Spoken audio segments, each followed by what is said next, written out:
Today I'd like to talk to you about the weather in Sudbury, Ontario. This city has qualified for the Rural and Northern Immigration Pilot, and so a lot of people are asking for information.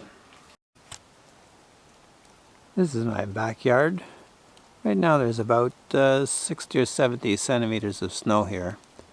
How the season goes is that you'll get maybe one or two snowfalls in October, maybe a couple more in November, but by the end of November the temperature stays pretty well below zero, so the snow stays and accumulates slowly over December, January, February, March. At the end of March it starts to melt, and by the end of April the snow is usually all gone.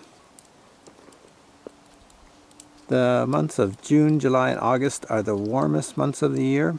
The maximum temperature goes between, I'd say 22 and 30 degrees. Then once you get to September, it starts to cool down again, and the cycle repeats itself. You can see that January is the coldest month of the year, and July is the warmest month of the year.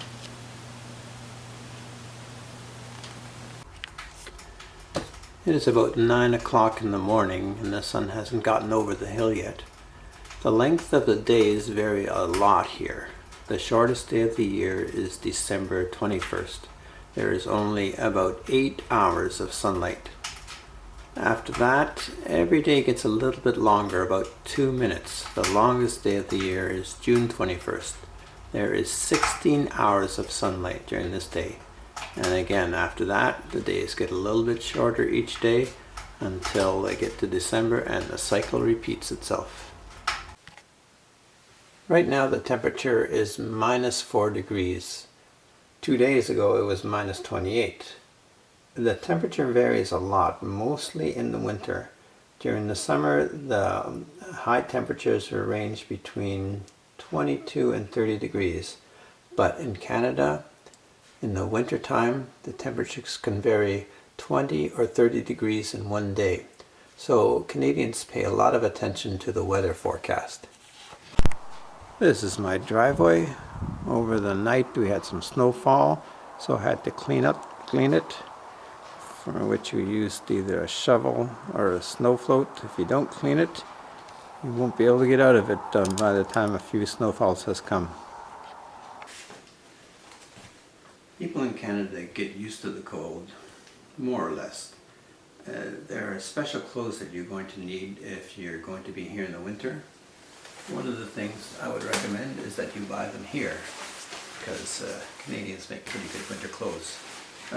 This jacket is good enough for normal usage, going between the car and a building or taking short walks.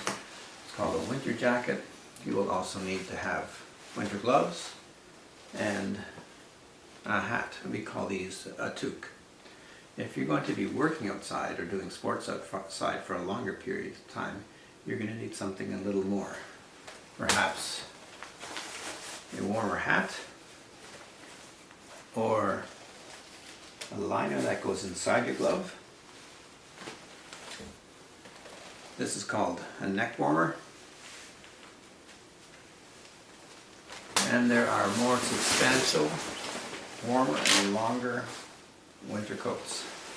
For your legs, you will need snow pants. These go down over your legs, over your pants, or long underwear, which you wear underneath your pants. And finally, winter boots, especially if you're walking in deep snow. People wear 1 or 2 or even 3 pairs of socks when they're wearing winter boots. Well, that's it for this video. I hope you find this information useful.